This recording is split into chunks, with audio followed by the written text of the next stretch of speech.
Hey, Willum, this is Anthony Chan. I figure I'd call you in. We've I've been hearing about you on the Facebook groups, and Tyler Calabrese recommended you. Say, look, you gotta talk to Willum. He also knows the secrets. So I'm like, you know what? If he knows the secrets, I want involved. So how are you doing today, Willum? I'm good, man. I'm good. Yeah, I'd be surprised if I was, one of the top guys, but I'd say, I'm at least out there doing well.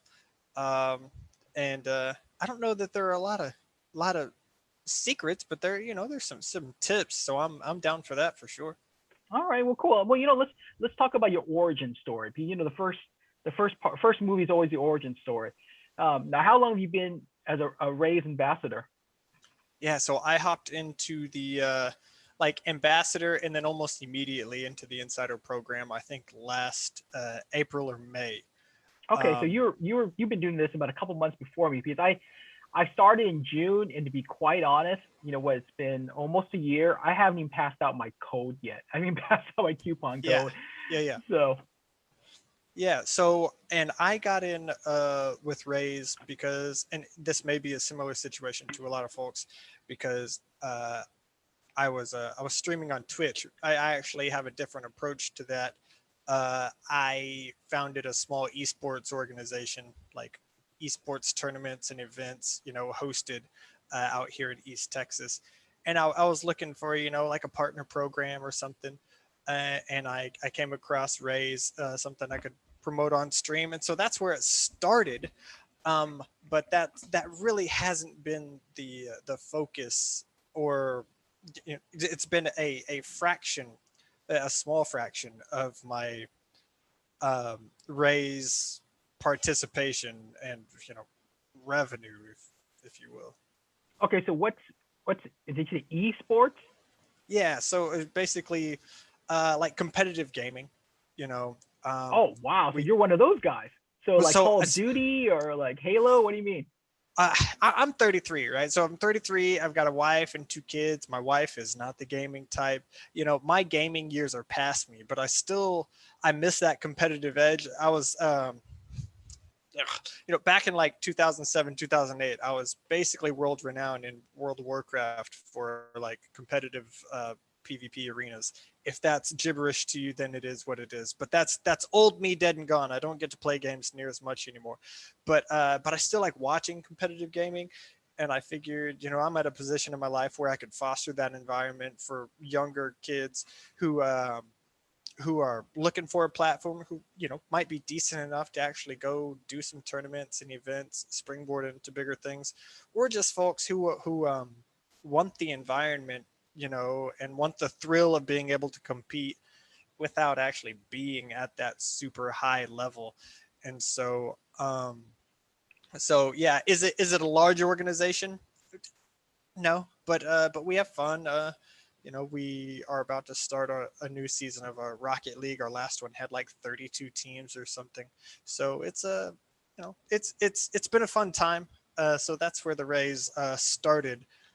Um, and I got my coupon code, and I was like, well, this is cool. And then I learned out about the Insider, and at that point, they were like, you could test new flavors and get basically like a pack of stuff every month, and you know cheaper stuff for me, free shipping. Got into that, and then the Insider and you know hustler game kind of sprung to the forefront of uh, of Raise, which for me, I still promote it on the stream and stuff, but definitely an in-person, face-to-face, personable, uh, present your actual self first kind of industry, I think. Huh? Way cool. Yeah, so you started literally just a couple months before me. I was I missed the first. I literally was the month before. Let's catch this. Well, okay, maybe you step back. Our shaker. Look at that, my fingers are still invisible. But the actual shaker bottles that we got, it was the month before me, so I missed it. But then it just came back out again, so I'm really excited. Nice. Let me Yeah. go in the back. There Okay, it you is. kind of see it. Yeah, Yeah, there you in go. front of you, I think it'll show up. Yeah. There Yeah. you go. Anyway, I love that shaker bottle. Love that shaker bottle. We got it again. Um, okay, so okay, okay. So what would you say is the top three skills to be successful as an ambassador? Yeah. So I would say before I get into the skills, like you kind of have to know your role, like your job as an ambassador, and it's important to know that as an ambassador, really you're the only true obligation you have is to just to promote the brand in a positive way. And so if that's just like telling people that you're drinking this new energy drink they may not have heard of before, like you are being a positive ambassador, right? Um so you don't have to make a lot of money to be a good ambassador of the company, of the drink.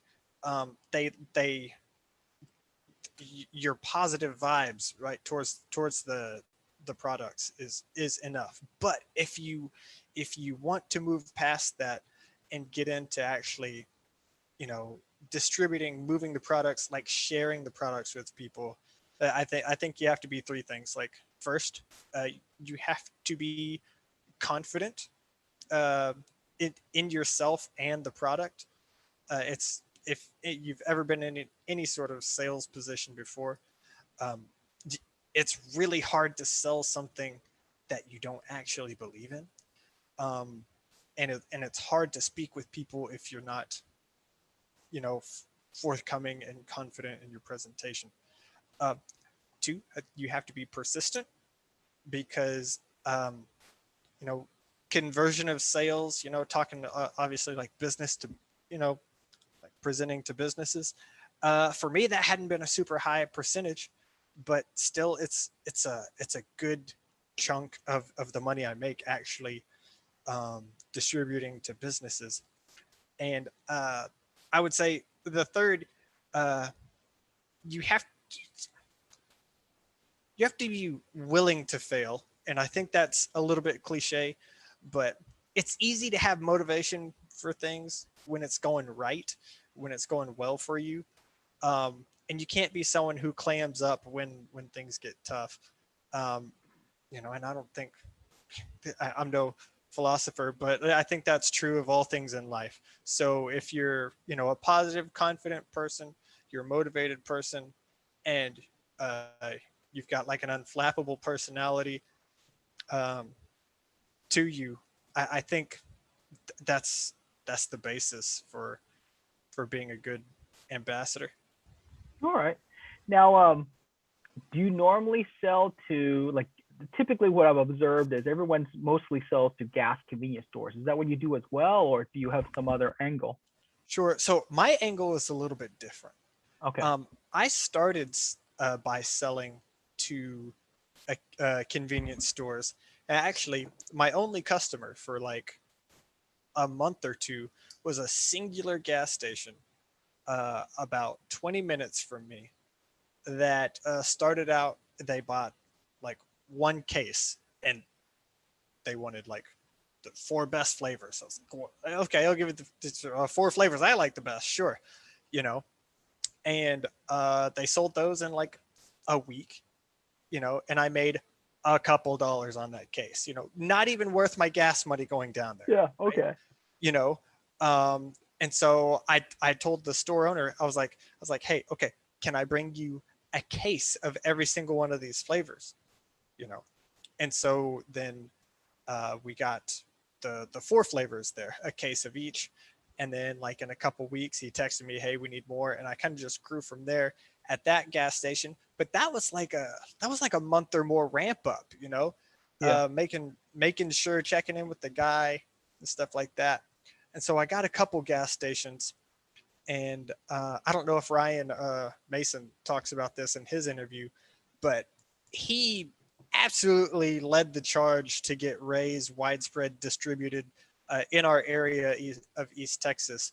And basically, all the convenience stores around here now are going to start carrying, and that's massively like on him. His corporate, it's like if you want to talk about getting up chains of command and breaking lines of communication, breaking into the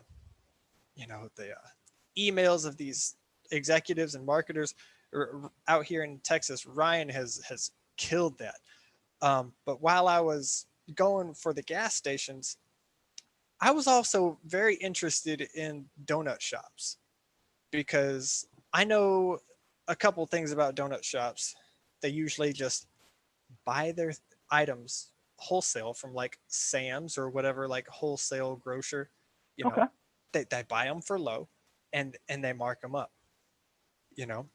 And so they're, you never see these big like 18 wheelers out restocking the gas stations. Like they're buying like, pallets of stuff from Sam's or Costco or whatever, and they're stocking their own stores. So I know they're a cash operation, Okay. basically. And they're a large seller of energy drinks themselves. So I started hitting up all the donut shops, in my area, and you know, made the pitch as easy as I could, right? Um, I keep my prices really low, really competitive, because for me, selling in bulk was more important for uh, uh, selling high quantity was better than selling at a high price. So I just told them, $20 a case. I'll deliver to you anytime you need, no minimum amounts, and I'll stock your shelves for you because I wanted the boxes back anyway because I sell to individuals too. So Oh, smart idea. Yeah, honestly, I never thought about donut shops. That's they're that's they're awesome. they're everywhere, and I don't know if it's like that everywhere, but um, the town I live in, Tyler, is about 100,000 people. There are probably 25, 30 donut shops in this town alone. And so there's a huge market for them. Breakfast sandwiches, breakfast tacos, donuts. They're huge in Texas. So I started barking up those trees, and so business wise, donut shops have been my bread and butter. Um, when the corporate distributors, like when Ryan got them in with Raze, uh, I lost out on my convenience stores. That was fine because I still had the donut shops, and along with the donut shops, I sell a lot of cases just to individuals through work. Wow. Now, quick question. So you bring like they want 3 cases. You bring 3 cases and they pay you on the spot. I mean, is that how it works? Or you build Mm-hmm. them like net 30? How do you build them? Yeah, so I keep all transactions like receipts on the Square app. Okay. Now, you don't have to actually have the Square device. You can take a credit card payment on Square. You can record a check payment, a cash payment. I really kept it mostly for inventory purposes, Okay. but most of the donut shops, they want to pull, like, I sell $20 a case, like Okay. no tax. I'll work on that on the back end, but $20 bill gets you a case of 12, and they just pull cash out of the register, and it's Yeah. cash on the spot. And I have a little route I basically do, monthly. I'll bring like, you know 30 or 40 cases with me in my truck, and I'll make my route of donut shops, and I'll make a couple $100 a month, and it's a couple hours work, and it's easy peasy. All right. So you're not quitting your day job for this then? No, and anybody watching this, I want you to know that the margins are small. There are probably only 2 or 3 ambassadors, insiders, hustlers who could consider this a full-time job, Okay. and that might be a liberal number. This is supplemental income, and fun to share the product first, and that's why I said, like, as an ambassador, your first and only real goal is to promote the brand positively. um, this is not forex trading. This is not real estate investing. Yeah. you know when I sell to individuals, my profit margins are 30 cents a can. I'm just being for real. um So it's small margins, but I sell at prices better than they can get anywhere else. You No, it know, makes perfect sense. and I sell an energy drink that's vastly superior to anywhere else. I work in a hospital setting where these people can get free energy drinks of another brand, and they still pay for Raze from me because they want to drink it at work, and then of course they want to drink it at home. So yeah, Awesome. I would discourage anybody from any delusions of grandeur that you're going to jump in here and you're going to be able to quit whatever you're doing at least immediately. Now, I haven't even put in as much time as I'd have liked to. I could increase my profits um, if I had more time to devote. And if you have more time to devote to prospecting new places and customers, then I mean the sky is the limit, as is evident by a couple of the insiders. Oh Um, yeah. but yeah, side gig fun uh, distribution for me. Okay. Which goes right to my next question. You've been doing this for about almost a year now, but Mhm. what would you do differently as a beginner, knowing what you know now? I've thought about that, and what I would have done is I would have not been so quick to try to jump straight into selling to businesses, um, because I thought that was where the immediate money is, and it is. But you start talking to business owners, especially like gas stations. They skew all their products, they inventory all their products. They've got margins to meet. They've got limited shelf space. Some of these folks even like have like weird contracts with distributors and brands where they have to devote X number of slots to X number of brands. Like there's a lot of information to get into with that. If I could do it all over again, I would have just literally just started like sharing drinks with my friends first. I would have built personal like circle first, and then expanded into the business to business, if you will, side of it. Um, because honestly, person to person is much more natural. It's more natural progression, and you're going to learn more about what works for you presenting the drinks to people, and you're going to learn more about people's tastes and the brands and the reception of the drink than just jumping straight into commercial. And while you're building your kind of social circle influence, you can be working on some like real marketing material for your commercial aspect.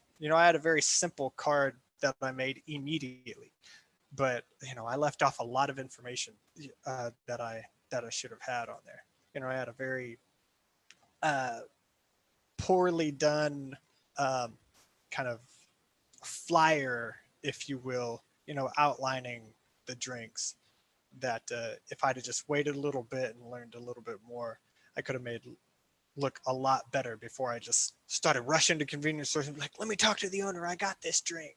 So that's what I think. Huh, pretty cool.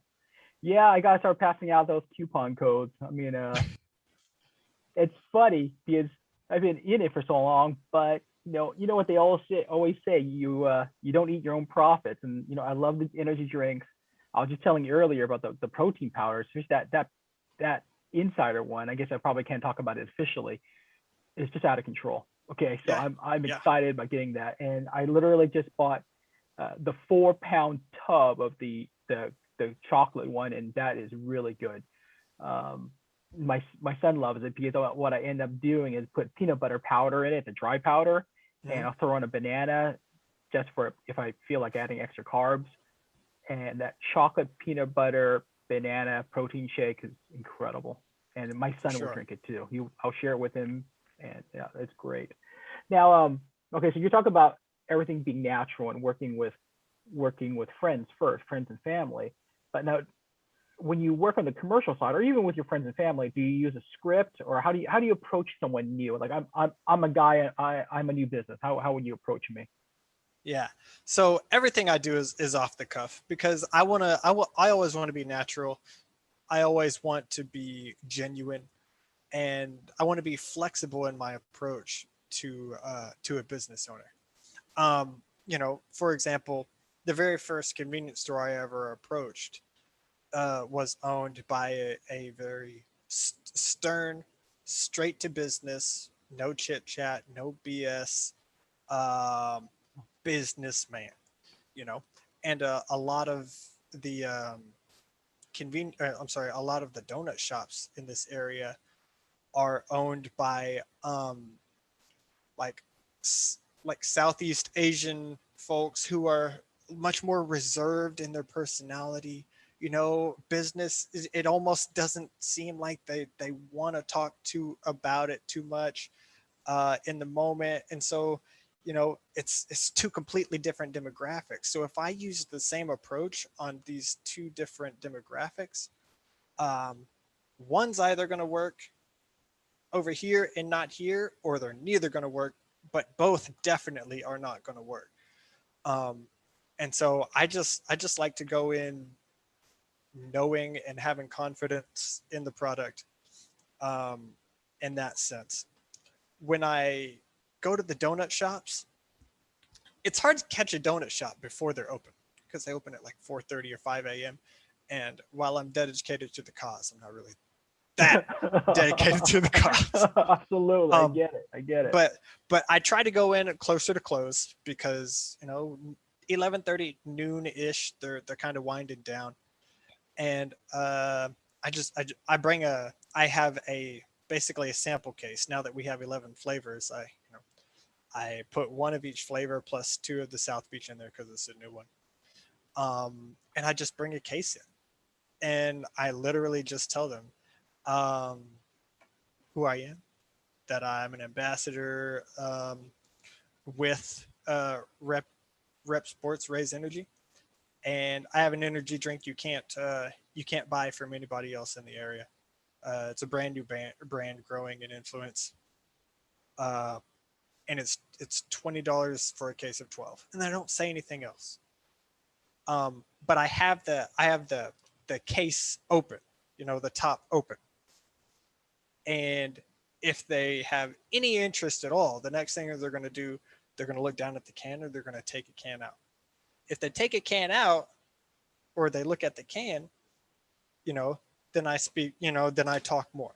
If they shut me down right there, that's fine. I'll go away. And maybe I'll visit them as a customer, come back, let them see my face a little bit, grow in familiarity, and then maybe eventually just bring it up in passing again. But I'm not a pushy person. I'm not an aggressive sales type person. Okay, so do you consider yourself a salesperson? No. No, I had a job once selling internet advertisement, business to business, over the phone, and it was awful. It was awful. I hated it. I lasted like 6 months there, and that's only because I was working in the medical sector and I actually knew, the field I was in, even though I was a terrible salesperson. But something I've learned in sales is that once you tell somebody what the price of something is, you're not supposed to say anything else. It does like in phone sales, apparently. Like you tell them what you have, you say the price with confidence, and then you shut your mouth, you know, and you make them answer because it's easy to talk yourself out of a sale. So I wait for an indication from the potential customer that they're interested or not. If they don't look at the cans, if they don't look at the box, if they don't pick a can up and they say, "I'm sorry, I don't want to deal with this," I'm out of there because it's no skin off my back. But if they show any interest at all, then I tell them a little bit more about the can. And luckily, the cans look great. Raze has so much going for it in terms of high caffeine volume because that's what folks are into these days. Zero sugar, zero carbs. You know, uh, it's for me, anything is not a natural sell, but Raze is a natural fit for these donut shops. And Yeah. I've asked some of these donut shop owners, just having casual conversation with them. It's like, take me over to your cooler, you know? And I've told them, what is your selling energy drink? Like what can you not get rid of? What's been in here for a couple months?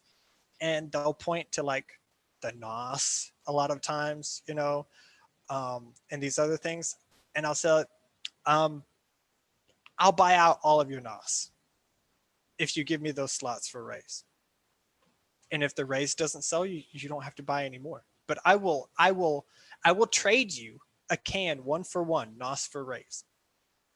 That is smart. That's awesome. Yeah. And I mean, I prefer Raze over everything, but I drank energy opening up space for Raze. I don't, it's no risk for them. It's no risk for me. So I try to buy out their worst selling flavor, Okay. and then I go from there. That is an awesome idea. I'm stealing that from you. Okay. Yeah, man. I, Yeah. I'm not even sure it's considered stealing. We're interviewing about this anyway, but I'm stealing that idea from you. It's incredible. So okay, so that's pretty much your sales process then. You bring out a sample. What's your biggest obstacle that you typically get? I feel that, again, my biggest business to business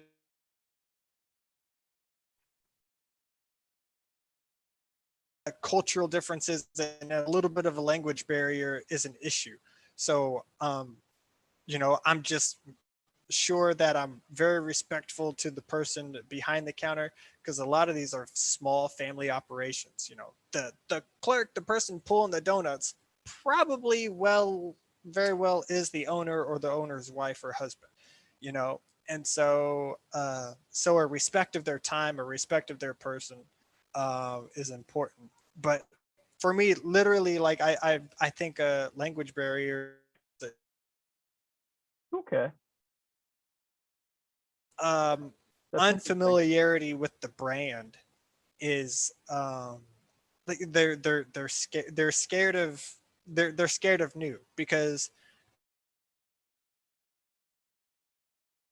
people know Bang and they'll buy Bang. But Yeah, if they get talking to me, I tell them, the people who are buying Bang used to drink Monster until they discovered Bang, you know, and then Bang was a better flavor, yeah, and those people will also try Raze because people want to find the newer, better flavors. When I would go to convenience stores and speak with the owners, I always want to go in front of the case, because I want to talk to them about energy drinks. Not that I'm some huge fanatic that drinks like 8 a day, but yeah. I'll tell them. I was like, I've had every flavor of energy drink in this case. Like right now, I can tell you that, except for these weird like natural kombucha flavored whatever. Yeah. It's like, but it's like people will try the new flavors. They they're caffeine fiends are looking for the new thing. And so it will sell. Like the first case, I think, sells easier than the second case. That's why when I refill, I usually try to present like an additional flavor, or I'll swap flavors out, a couple times, because people it the customers will buy the good drinks, but the owners, their loyalty has to be, earned in a sense. That makes So, sense. Now, what would you say is your four top flavors right now? oh, um, Baja Blast for sure. It's a great, and speaking in terms of like donut shop sales, right? So Baja Blast, super good morning flavor, crisp. Um, Surprisingly, guava mango sells really well for them there. Okay. Um, and then I would say Voodoo and Galaxy Burst. Huh? Yeah. You know, Yeah. I love the Voodoo. You know, am I team Voodoo? Probably not, but I love the Voodoo. I love Yeah. the Apollo. Mm-hmm. The guava, the guava mango is awesome too. So I know South Beach is out, and it's like the best thing since sliced bread. But I live in It's great. Florida, so to me, it just tastes like Florida. Yeah. Yeah. Yeah. so for it, so it really doesn't count because I live in Florida, and it to me it just tastes like Florida. Yeah. But I've only got to do one round of distribution with the new South Beach at the donut shops, but you know, I literally took a case of South Beach to work today and sold it to you know, the charge nurse in my department. I mean, it's a huge hit at work, um, and I probably almost sell as many drinks person to person as I do at the stores. You know. you're a big raise pusher at the hospital. Yes. So I work at the in East Texas's largest emergency room. And, you know, we work long hours. We work a bunch of days. You know, COVID's been rough. I mean, everybody there's running on caffeine. Um, yeah, I'm that guy there. You know, I will bring a case of Rays. I had at least a day. Like I bring a case of Rays. You know, like a mix of flavors, and I'll put a sign up or like a piece of paper that I printed out underneath the case. You know, uh, $2 a can. You know, find me, pay cash. You know, I'll take card, Venmo, PayPal, Cash App, whatever. You know, Nice.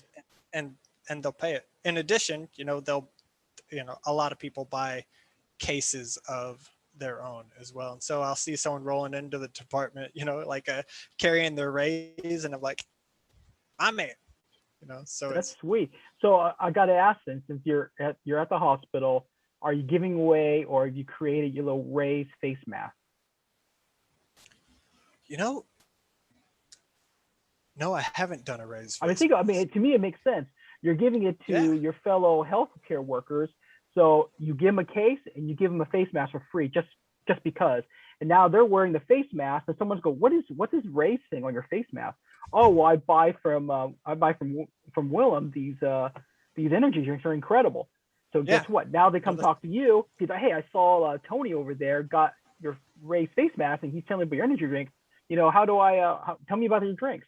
I mean, you see where I'm going with it, right? yeah, And yeah. so a little bit investment into some face masks with rays on it could give you some more money, big picture. Yeah, that could have been a thing all this time.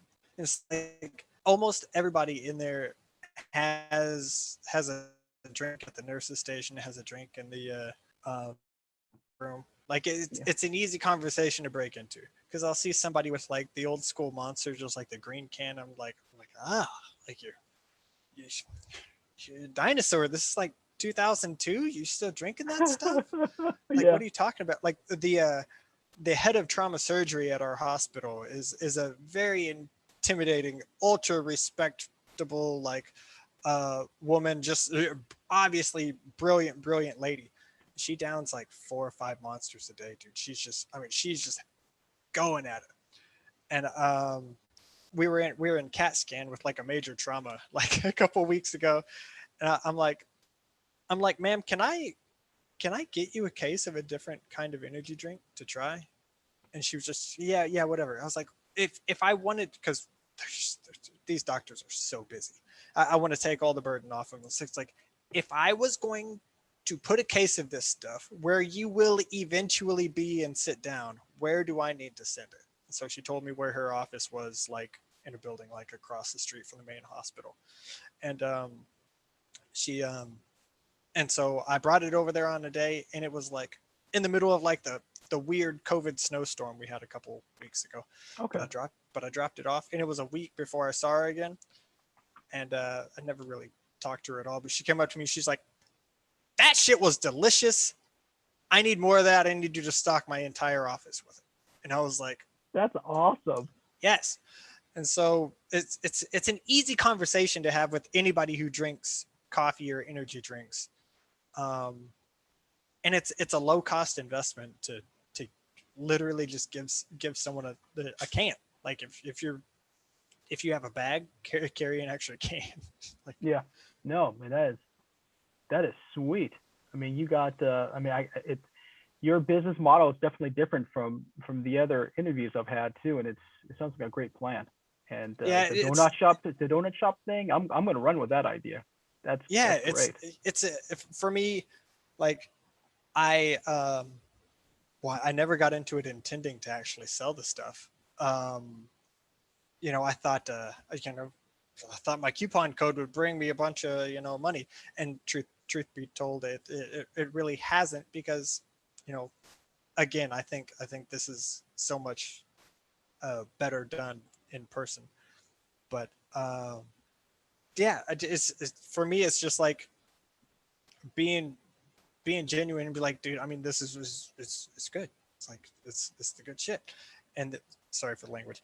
And then I forgot Not a this is gonna be, kid show. Not a yeah, this is kid gonna be show. airing somewhere. I'm sorry. Um, and they're, you give it to them and they're gonna know whether you were full of crap or not, whether it was a good drink or not.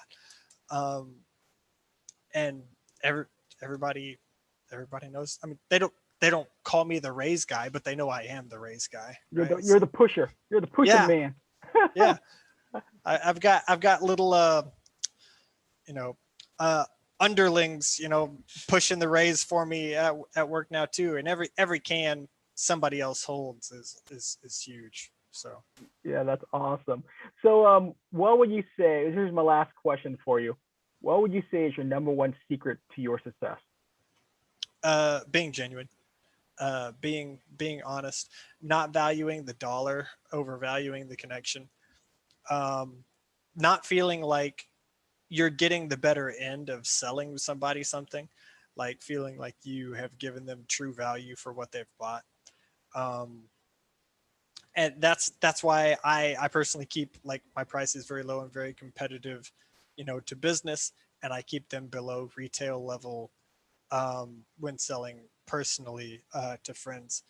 Um, it's not everybody's situation will be mine. Like I work in a department where there are like I have like 50 or 60 coworkers around me at all times, and I'm just weaving in and out of them all the time.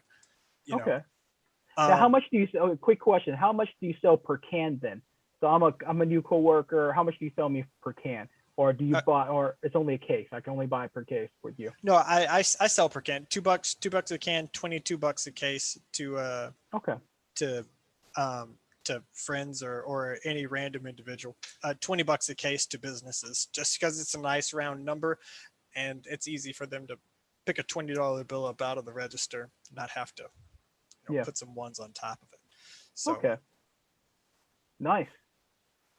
Well, I'll tell you what, well, it has been educational. I appreciate your time. There's a lot of great information. I mean, I had to take notes. I mean, I had to take notes. That is amazing. And, I'm glad we were able to connect, and, thank you for your time. Do you have any lasting words for anybody now? yeah, listen, I would, first of all, I would say don't sleep on the go packs. For bang for your buck and profit margins, they're probably just as good as, if not better than, the cans. If you're looking to, if you're looking to make money, don't sleep on the go packs. They're Okay, quick question. How much do you sell the on the go pack? a buck. That sounds reasonable. Hey, I Yeah, can supply my own can. Give me the good stuff.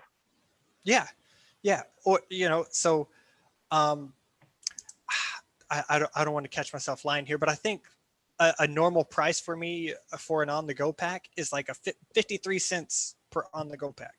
And insider, like after like insider or like, a discount, it's somewhere around there. Plus it's free shipping. Um, and so if I sell them for a buck, that's almost 50-cent profit margin for something that weighs like an ounce and a half, that I don't have to lug around, that doesn't take a lot of space to store, and it's still a good product, and it gets people their caffeine. So don't sleep on the go packs. But also, you know, a, a again, value your personal circles first, build up that, and before long you'll be 20 or 30 hustler packs deep, I guess, somewhere like I am at this point. And you know, it'll be a nice little chunk of change. Don't expect to retire on it though. Well, no, I'm glad you mentioned it because again, I've been only interviewing all the top guns, and you're considering the top guns too. And I don't. I think it's definitely a good piece of advice. And you know what? Don't quit your day job, at least not anytime soon. It's Yeah, to me, it supplements your income. It pays for my habit. So if it pays for my protein powder, it pays for my my pre-workouts, my recov. Hey, that's awesome. And then after that, everything's come a bonus. So no, exactly, it's good exactly. Yeah, advice. It's good sound advice. you want goals, but you want realistic expectations as well. Yeah, Until your goals surpass your expectations, and then raise your expectations. So absolutely. I mean, what I've been seeing periodically in the last couple of weeks is people asking in the rebellion group, like, "Hey, is this insider thing a good deal? Should I do it?" And I'm hearing you, and I know, and I totally agree. I think the insider deal is what, 19.99 or something. You get a bunch of swag. You get the 30% off. You get free shipping. To me, it's a no-brainer, especially if you plan on selling it as an ambassador. It's really it's the cost of doing business. It's $20 the yeah, cost of doing business. yeah, The you swag, can't have something for nothing. yeah, You know. and I just said it earlier. The swag you can give away if you didn't like. I'm not a big fan of the trucker hats, and they gave away trucker hats. Like, no, not the trucker hats. Yeah, I have a But the couple trucker reality is, hats. I could just give those away. Yeah, yeah, I'm you can not a just big give away hat the guy. trucker hats. Yeah, trucker hats. We got koozies. We got a lot of cool stuff. And eventually, the insider packs are going to be redundant. There's how many t-shirts do you need? I have literally half a closet of Raze shirts, Raze Energy shirts, and I still can't get enough. But the truth of the matter, sooner or later, it's going to get crazy. And Yeah, at that point, I got these nice shirts, nice quality shirts. I'm gonna give it to my best customers. I'm gonna give it to my best clients. yeah. Um, If and if if we got nothing except for the insider discount and free shipping, for $20 a month, it's still it's still well worth it. Like if you buy any of the products yourself, which if you're an insider, I don't know why you would not be. It's kind of defeats the purpose of being such a proponent of the brand if you're not doing that. It's worth it itself. Like the box is a bonus. oh Is a yeah, bonus. love it, love it. It's Yeah. it's one of the exciting things of my month too. Yeah. It is. It's way cool. It's one of my subscription boxes. So, but Willem, I think we ran out of time. It's been a pleasure talking to you, and thank you for sharing all this information. Thank you for your time. Yeah. I Um, appreciate you inviting me on. Uh, Considering me one of the top guys. It's been super fun. Thank you. and you know what? As soon as we go off the air, we'll discuss things, but something we can promote you as well. So again, Sure. thank you, and I look forward to seeing you again on the in the groups. Yeah. I'll So see you guys there. all right, I'll